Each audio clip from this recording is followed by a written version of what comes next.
While visiting Eden Lake, Jenny and Steve encounter unimaginable trouble as a group of young boys and girls start tormenting them with relentless cruelty. They have never faced such a terrifying day in their lives. These youngsters close in to attack Steve, and in a frantic rush, Steve and Jenny flee in their car.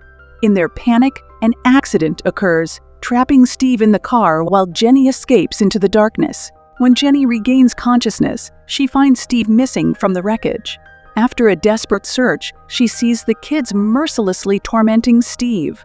The entire group is viciously attacking him. Witnessing this from afar, Jenny is paralyzed with terror and doesn't know what to do, as she has never experienced such a horrifying nightmare. Her heart aches with a deep, primal fear. One of the boys in the group realizes that Jenny is nearby. They then hunt for Jenny with the intent to kill, and Jenny starts running, her fear pushing her beyond her limits. The kids are determined to end her life today. After a frantic sprint, Jenny finds a house and rushes inside, but the kids arrive there soon after. Not knowing what to do, Jenny hides on the roof, her heart pounding in her chest. Meanwhile, Steve, with immense difficulty, manages to escape.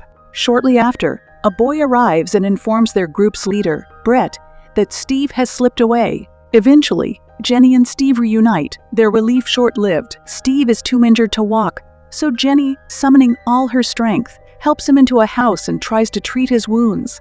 At that very moment, the kids arrive there. Jenny is engulfed in a paralyzing fear. Unsure of what to do next, the dread of what might happen next grips her. As the nightmare continues to unfold, Jenny is paralyzed with fear, her heart pounding in her chest. When the kids enter the room, they see the blood and know that Jenny and Steve were there. In a desperate attempt to hide, Jenny had taken Steve down to the basement of the house. After the kids leave, Jenny cautiously brings Steve out, her eyes darting around in terror. She begins searching frantically for a way out of the forest. Suddenly, a sharp piece of wood impales her foot, and she screams in agony. Every movement sends waves of pain through her body as she struggles to remove the wood. When the kids enter the room, in the dense, shadowy forest, Jenny encounters a young boy and desperately begs for his help. He promises assistance, but suddenly stops and sits down, leaving Jenny confused and anxious. Her heart sinks as the kids reappear. When Jenny regains consciousness, she and Steve are bound to a wooden post. Jenny's pleas for mercy fall on deaf ears, her voice trembling with desperation. Why do these kids want to kill them? Will Jenny and Steve survive this nightmare, or is this where their story ends? To uncover the answers, we must rewind to the very beginning of the movie. The movie begins with a scene showing a woman teaching small children at a school. The woman's name is Jenny. There is also a man waiting in a car with a ring in hand, and his name is Steve. After school ends for the day, Steve and Jenny set out to spend some time alone. After a long journey, they reach a place a bit far from the city, arriving in the late afternoon. They stay at a hotel where the environment is quite beautiful, with darkness all around, a quiet jungle, and an open sky. At that time, a family is seen struggling to manage their children and causing a bit of a commotion. While entering the hotel, they see some young kids crossing the road without waiting for the signal, which seems strange to them. Anyway, at night they spend a beautiful time together, and in the morning, set out for Slapton Sands, located in the southwest of England. However, before reaching Slapton Sands, they find a place called Eden Lake on the roadside and decide to go there. They drive through a dirt road in the dense forest, enjoying the beauty of the green nature. After going deep into the forest, they reach Eden Lake, a serene spot with a beautiful water body, which is beyond their imagination. They get out of the car and go near the lake, where they see a boy sitting alone with a notebook and pen, doing something. After a while, some more young boys come and start bothering the boy who was sitting alone. The boy runs away from there. In the meantime, their dog suddenly starts barking loudly at Jenny, which scares her a lot. The boys sit far away, playing loud music. Ignoring the situation, Steve gets into the water, but it turns out the boys are deliberately provoking their dog to bark like that. Steve approaches the boys and requests them to lower the volume of their music. However, the boys insult and curse at Steve with extremely foul language. Even a girl there behaves rudely like them. When Steve turns down the volume on their boombox himself, they respond with more rude remarks and turn the music up louder. After a while, when Steve falls asleep by the lake, the boys use binoculars to look at Jenny inappropriately, crossing a line with their behavior. Night falls, and Jenny repeatedly feels like someone is watching them. She mentions this several times, and the next morning, they wake up to find that the food they brought has been spoiled by ants. They decide to get more food, but when they try to start the car, they find it has been sabotaged and the tires are punctured. They fix the car and head out, but the boys harass them again. They spot a restaurant, and Steve asks a woman there about the boys, but she reacts angrily to Steve's questions. They return to Eden Lake. Then, they notice that their bag, which had their car keys, is missing. They rush to find their car also gone. Searching the area yields nothing.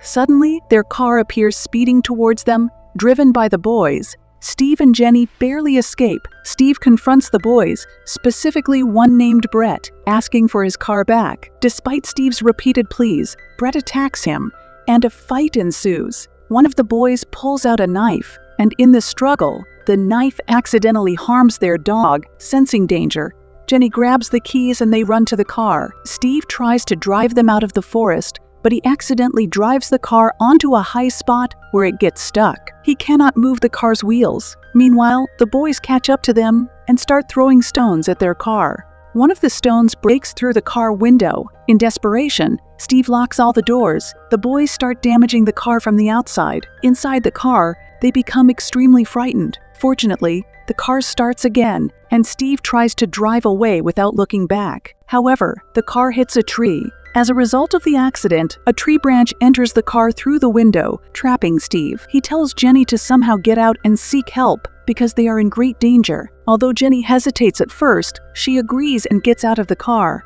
She hides at a distance, but since Steve is stuck in the car, the boys reach him.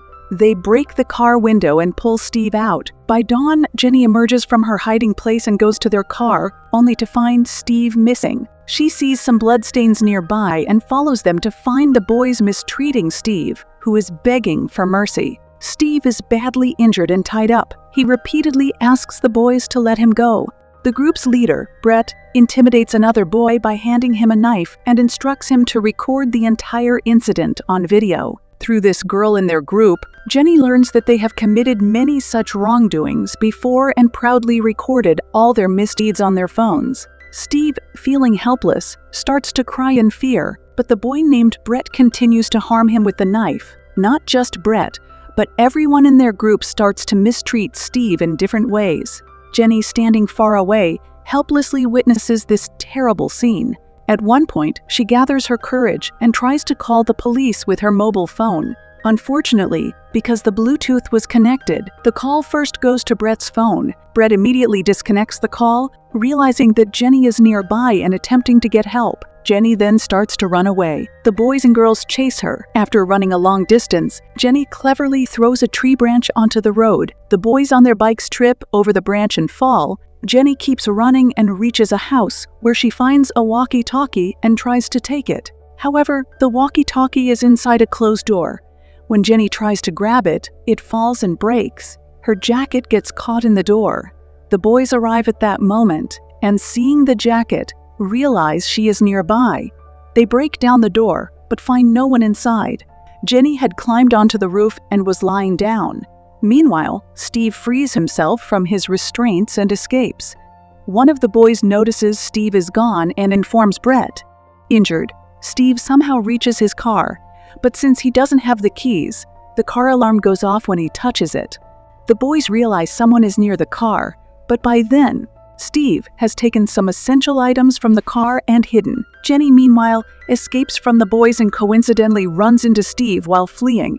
They enter an abandoned house in the forest, where Jenny tries to provide first aid to the injured Steve. Steve is bleeding heavily, and Jenny finds the ring in Steve's pocket that he had planned to use to propose to her. Life can be so unpredictable. The boys, meanwhile, continue their search and reach the abandoned house. They quickly enter but find no one inside. Jenny had seen them coming and hid with Steve in the water below the house. Inside the house, the boys see bloodstains and grow more suspicious that Steve was there. They leave to continue their search elsewhere. Due to excessive blood loss and the cold, Steve starts to shiver and his condition worsens. After the boys leave, Jenny drags Steve out of the water. Jenny covers him with leaves and tells him to hold on, assuring him that they will make it out. Steve needs immediate medical attention because of his severe blood loss. He could die at any moment. Jenny decides to leave Steve and go for help, as it is impossible for Steve to move in his condition. Jenny starts running through the forest, desperately trying to find her way out. After covering some distance, she steps on a sharp piece of wood that pierces her foot, causing her to scream and fall to the ground in pain. Today was indeed a very unfortunate day. Jenny, trying to stay calm, bites down on a tree branch to suppress her screams as she pushes the piece of wood embedded in her foot against a tree trunk to force it out. This was a difficult and painful process. After managing to move a bit further, she encounters Adam, the boy they had seen on the first day who was being bothered by the group. Jenny pleads with Adam for help, asking him to assist her in getting to the town. However, Adam suddenly sits down and starts playing a game, which surprises Jenny. She asks Adam to help her, but he doesn't give a clear response. At that moment, the group of boys arrives. Before Jenny can react, Brett knocks her unconscious. The next thing she sees is that she and Steve are tied to a tree. The boys had found Steve.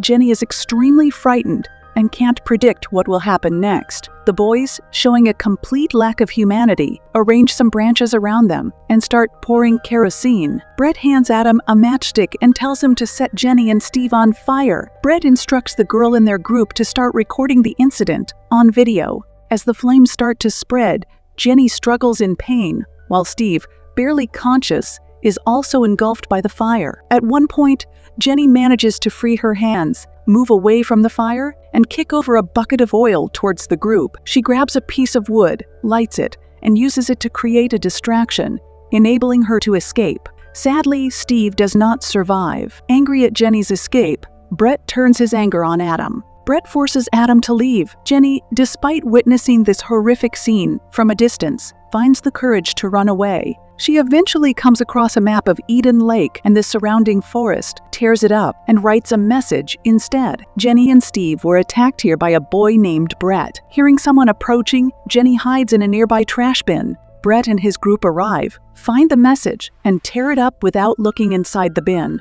After they leave, Jenny, covered in dirt and garbage, comes out, feeling sick but determined to survive. Emerging from her hiding place, Jenny tears off her own clothes and fashions a weapon with a broken shard of glass to protect herself. At that moment, a member of Brett's gang arrives and holds the glass shard against his throat, ensuring he will die if needed. But instead of avenging Steve's death right there, he will take him away later. Meanwhile, another member of Brett's gang, in anger, rushes Brett's other son, who understands that all the accident is the madness of Brett, and that boy wants to call someone to protest Brett's injustice. Just then, Brett gets angry and punches him to death, and the girl from his team who is always video recording everything gets scared and runs away from there. Meanwhile, Jenny finally runs through the jungle and comes in front of a car. That is, she comes in front of the road to get out of the jungle. The car driver sees her condition and gives her a lift. But she was going on that jungle road, and here it is known that the driver of this car is actually the boy's elder brother, whom Brett punched to death. The boy called his elder brother with the phone,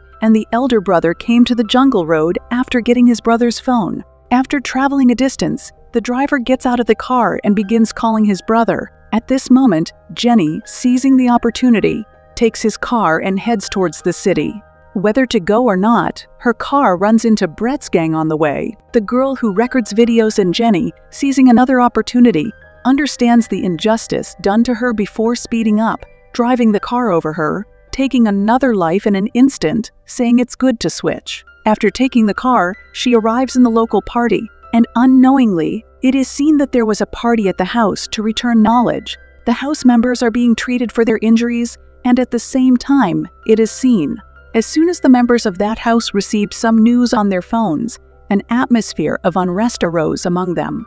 It is likely that they have received news of all the incidents that took place in the jungle. It was unknown that he would arrive at Brett's house. However, Jenny didn't know this at the time. When she realized she had taken refuge in Brett's house, she asked them to call an ambulance to go to the hospital, but they locked Jenny in a bathroom. It seemed they suspected something about Jenny, Sitting inside the bathroom, she was unsure what to do or how she would survive. Suddenly, someone from outside began knocking on the bathroom door. It was Brett's father, and Brett himself. Instead of questioning his son, he started blaming Jenny.